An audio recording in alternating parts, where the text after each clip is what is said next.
तो देखिए बात चल रही है आपके रिवैल्यूएशन ऑफ एसेट्स की। रिवैल्यूएशन की शुरुआत से लेके आखिरी तक की बात करते हैं, जहां सबसे पहले क्लास 11th के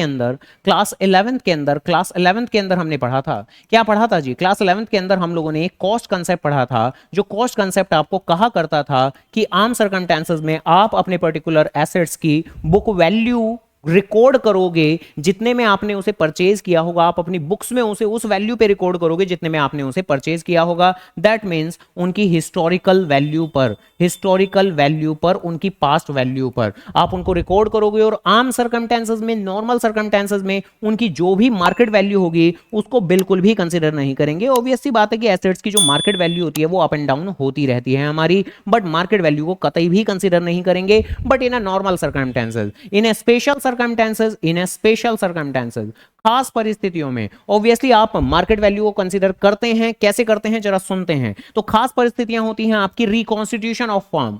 जब कहीं भी एक पार्टनरशिप फर्म के अंदर कोई बड़ा बदलाव आए, रिकॉन्स्टिट्यूशन हो।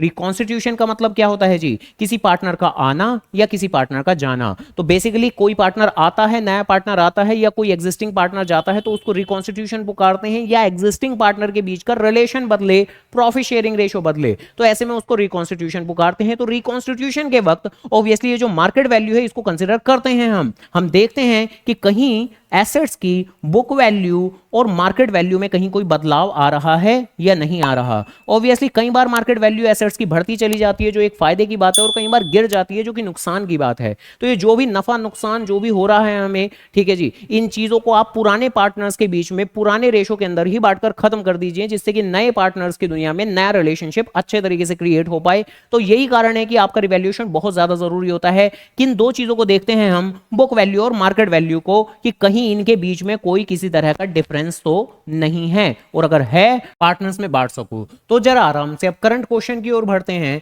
जहां पर रिवैल्यूएशन की बातें कर रहे हैं कि revaluation of assets at the time of reconstitution, जब भी फॉर्म में बदलाव आ रहा है तो ये बहुत ज्यादा जरूरी होता है रिवैल्यूएशन। अब जरा आराम से, क्यों होता है जी जरूरी? क्योंकि ऐसा हो सकता है कि एसेट्स की प्रेजेंट वैल्यू, दैट मींस उनकी करंट वैल्यू जो मार्केट में चल रही है, दैट मींस मार्केट वैल्यू, वो हो सकता है कि वो अलग हो जाए, वो अनइक्वल हो जाए as compare to historical value of asset, that mean book value of asset. तो अगर इनमें कोई भी बदलाव आएंगे, मार्केट वैल्यू ज्यादा होगी या कम होगी, तो जो भी फायदे नुकसान होंगे वो पुराने पार्टनर के बीच में पुराने रिश्ते में बांटकर खत्म कर दिया जाए, जिससे नए पार्टनर कंपेरेटिवली जस्टिफाइड वे में बिजनेस कर सकें। तो इसी के साथ डी पार्ट हमारा आंसर रहेगा कि market value, that mean present value, अगर बुक वैल्यू से डिफर होगी तो डी पार्ट आपका आंसर। ऐसी और क्वेश्चन जानने के लिए वीडियो को लाइक, चैनल को जरूर सब्सक्राइब। परफेक्शन एक दिन में नहीं आएगा, उसे लाने के लिए बहुत से क्वेश्चन करने होंगे।